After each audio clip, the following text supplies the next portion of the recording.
Бид эхийн хөвлөд уран бүрэлдэхүүн 6-7 хоног зүрхний цохил цохилж эхэлдэг. Зүрхний цохил цохилж эхэлсэн цаг даруйгаас бидний хэмжээт нас нэмэхээр биш хасгаар тоологддог. Зүрхний цохил болгон бүгд хэмжээтэй тоотой. Тэр хүмүүст нас нэмжэнэгэд баярлаад байгаа бол ч нөгөө талаас нь хараад үзэх юм бол хорогтой болов байна шүү дээ. Тэгэхээр хэмжээт нас нь одоо хасгаар тоологддог юм бол ертөнцийн чинь өөрөө орших цаг хугацаатай мөнхсийн шин чанартай байна.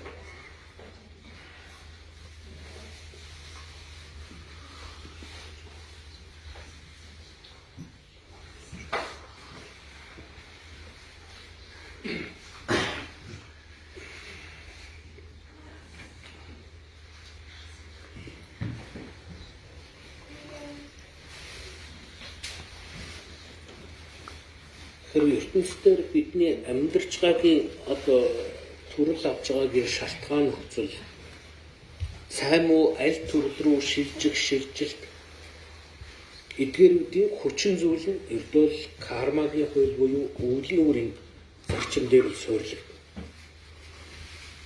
Тэрнээс биш одоо юу гэдгийг хэн нэгэн бурхан дэшин доош нь улгаа зохицуулаа сууж чадгийн зүйл байхгүй.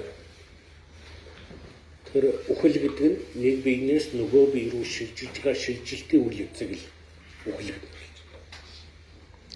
Бид өнөөдрөөс маргааш руу шөнийн нойроор одоо дамждагтай адилхан үхлээр дамжигдаад бидний дараагийн төрөл шийдэгдэнэ. Тэгэхээр тэн дээрээс одоо сайн муу төрөл аль төрлийг авах нь бидний бусдад хорлолтой тусдаа юу хийсний үр дагавраар л шийдэгдэнэ. Тэгэхээр манай нэг багш хэлжсэн бид нэг багшаас урд төрөлтэй хэн байсныг мэдэж болох уу? Дараа төрөлтэй хэн байхыг одоо мэдэж болох уу гэдэг нь асуусан. Тэгээд гэсэн чи багш. Тэр амархан шүү дээ. Урд төрөлтэй хэн байсныг мэдэх юм бол өөрийнхөө сэтгэл болоод явдал мөрөө ажиглав. Урд төрөл чинь ийм л дадал зуршилтай хүн байсан байдаг. Дараа төрөлтөө хэн байхыг мэдэх юм бол мөн л сэтгэлээ ажигл явдал мөрөө шинж. Яг энэний чинь эргэж боловсрч байгаа хэлбэр нь л толон тусгал хэлбэр нь л дараа гэж нь болов. Тэгэхээр бидний урд төрлийн хүн одоо сэтгэлдээ ямар дадал зуршил авьяа сурааснаас шалтгаалагдаад бид тэрний үр дагавар нь энэ төрөл.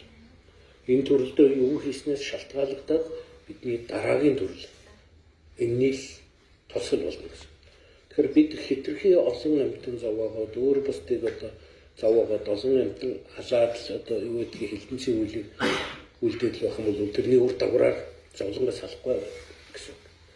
Бид өөр бусдад аль чадхаараа тустай байгаад хичээгээд байх юм бол бидний дараагийн төрөл арай нэг амгалан жаргалтай илүү сайн төрөл болж чадна л.